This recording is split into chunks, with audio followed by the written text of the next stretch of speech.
Est-ce que tu peux expliquer le concept de palais de la mémoire? Palette de la mémoire, c'est tu utilises des lieux que tu connais et tu disposes des informations que tu souhaites retenir via des images, comme on l'a vu tout à l'heure, via des crochets, des clés d'accès. Parce que, comme on l'a dit tout à l'heure, les lieux que tu connais sont déjà dans ta mémoire à long terme, t'as pas besoin de les rappeler. Donc tu peux t'en servir comme endroit où tu stockes des informations. Et tu peux stocker différentes informations ou différentes histoires dans le même palais de la mémoire? Oui, si les histoires sont sur des domaines très différents. Tu peux mémoriser, par exemple, une liste de présidents des États-Unis ou de France ou n'importe quel pays, et dans le même palais de mémoire, aux mêmes endroits, mémoriser également des dates d'anniversaire. Parce que c'est des informations qui sont différentes. Tu as des dates, donc tu as des chiffres, et tu as des personnalités des présidents. Il faut qu'il y ait une certaine distance entre les informations. Si elle n'est pas physique, vu que tu utilises les mêmes lieux, il faut qu'elle soit conceptuelle.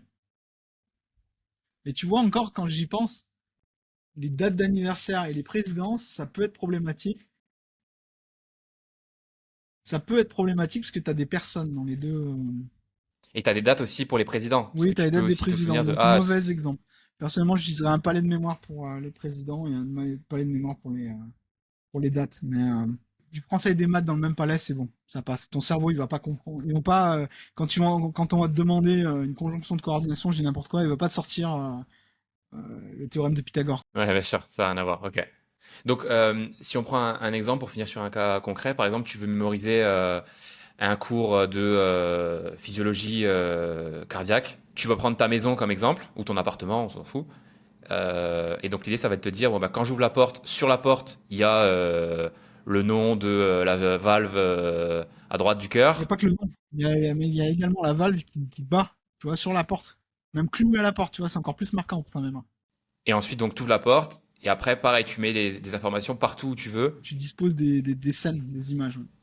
Donc, c'est pas juste des mots, des dates, des choses comme ça. Ça peut être des concepts. N'importe quoi. Donc, tu as besoin d'images qui sont pas très réalistes. Loufoque, ouais, ça les rend absurdes, donc mémorables. Le cerveau, il a du mal à oublier les trucs loufoques. Ouais, donc la valve clouée sur la porte, ça risque pas d'arriver en vrai, quoi. Donc, Donc ça, tu le marques beaucoup mieux que si c'est simplement écrit Valve sur ta porte, quoi.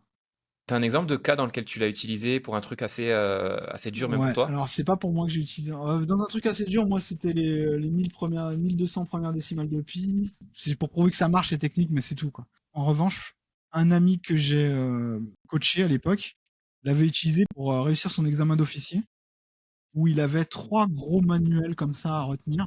Je crois qu'il y avait aéronautique, code du soldat et métallurgie.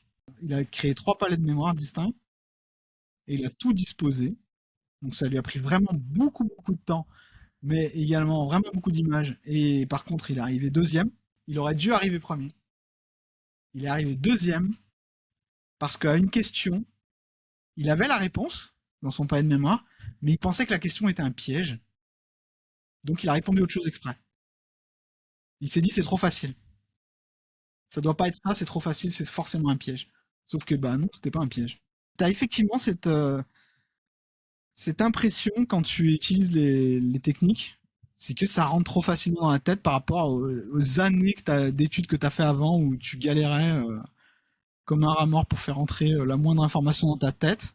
Et ben là, ça arrive limite trop facilement. Donc tu commences à te remettre en doute le truc, l'outil quoi. Tu te dis c'est pas possible que ce soit si facile. Pour finir la petite histoire, cet ami en question, qui est un de mes meilleurs amis d'ailleurs, euh, il est aujourd'hui à la patrouille de France. Magnifique. Et voilà, donc ça mène à de belles choses. Je sais pas comment sa carrière aurait tourné s'il n'avait pas mis les efforts nécessaires pour faire ce palais de mémoire, enfin ces palais de mémoire gigantesques, mais il aurait peut-être pas été officier, il aurait peut-être fait autre chose, fait une autre carrière, on sait pas, mais voilà, il a accompli quelque chose sur lequel il est fier maintenant. Et ça, c'est grâce à sa mémoire.